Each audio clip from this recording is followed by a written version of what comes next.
If you've ever done any training or study into the art and science of goal setting, then you're probably aware that it's important to make sure that your goals are realistic.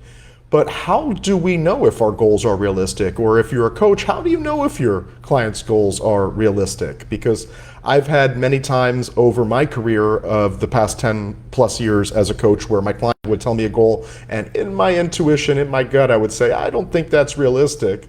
But when I would confront them on it and I would ask them, is that realistic? And they would say yes. I didn't really know how to challenge them on that. And so in this video, I'm going to share with you criteria that you can use for yourself if you're self-coaching, or for your clients or your loved ones if you're coaching others, that you can use to determine in a more grounded way whether or not your goals are realistic. And so if you're interested in learning that, then you're in the right place, and I look forward to taking you on this journey.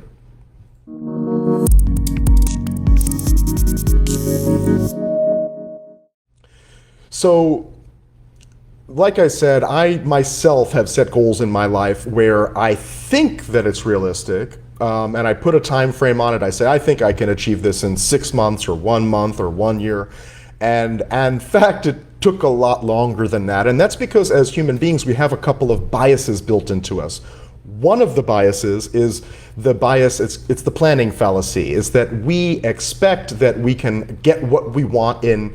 It's a lot more likely that we'll get what we want, and it'll take a lot less work and effort than it actually does take. And a lot of people suffer from a thing that I've heard referred to as time optimism, is that, well, we think that we can accomplish a lot more in the specific amount of time than we can actually accomplish in that amount of time. And so this leads people to overestimate the likelihood that they'll achieve their goals in a shorter time frame. So how do we know if our goals are realistic then? How can we determine if my goal is something that is achievable in the determined time frame that I've set for myself? And what I am proposing to you today is that the criteria is, have you achieved, what have you done in the past? Have you done something like this before in the past? Have you ever achieved this before? Let's look back at your track record, and let's use the past data as the criteria to look for what would be realistically possible for you in a future time frame. So if this is a business example, let's say you or someone you're working with, they say, I want to achieve $100,000 this year. I want to make a 6-figure business this year. The question is, have you ever done that before? How much did you make last year? If it's a weight loss goal and someone says, I want to weigh X on the scale, or I want to lose X amount of pounds, or I want to gain X amount of pounds. Well, have you ever done that before? How much weight did you lose last year? How much weight did you lose over the past month to frame how much you want to lose in the next month? And using the past as the criteria to look for what would be realistic for the future. Now, you might be going, well, I've never done this before. I've never started a business before. Or I've never consistently exercised before. So how do I know what's realistic? And if that's the case, then it's okay just to make a best guess. Nobody is psychic. Nobody knows what is realistic or not. You make your best guess. One of the things that I always say in my content here on social media is that think of your goals like an experiment. So you have a hypothesis that you can achieve X in a certain amount of time. Okay, let's think about it as a hypothesis. We're going to do what we need to do, and when we get there, we'll see, was I accurate or inaccurate in that hypothesis? But just make your best guess, allow them to make their best guess, and it becomes really important not then to get attached to the outcome, but to be more focused on doing the things you need to do, and doing those things from a state of joy and from a positive state that supports you in doing those things.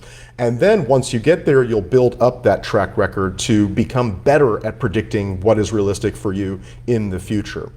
So that's my tip for you today. If you want to know if your goals or somebody else's goals are realistic, then ask and explore around past data for that particular person, because just because somebody else has done it or could do it doesn't necessarily mean that you could do it in that time frame. So let's look at your past metrics, your past data, your past experience, your past performance, and use that to base the foundation for the goal in the future. And then as you continually build a track record of success and a track record of what has happened, now you can use that to become better at predicting what you're capable of achieving in a specific time frame.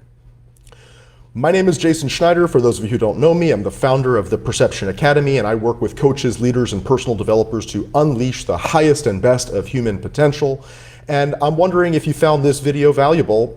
Feel free to share in the comments, like the video, share it around with anybody who you think might benefit from it. And I'm curious, what are your experiences with setting goals? How do you know if your goals are realistic? Have you ever set unrealistic goals before? And what have you done? How will it benefit you to look back at your track record for success when building goals for the future? I look forward to seeing you in the comments section. Hopefully I'll see you in future videos and future courses, and I'm wishing you a wonderful rest of your day.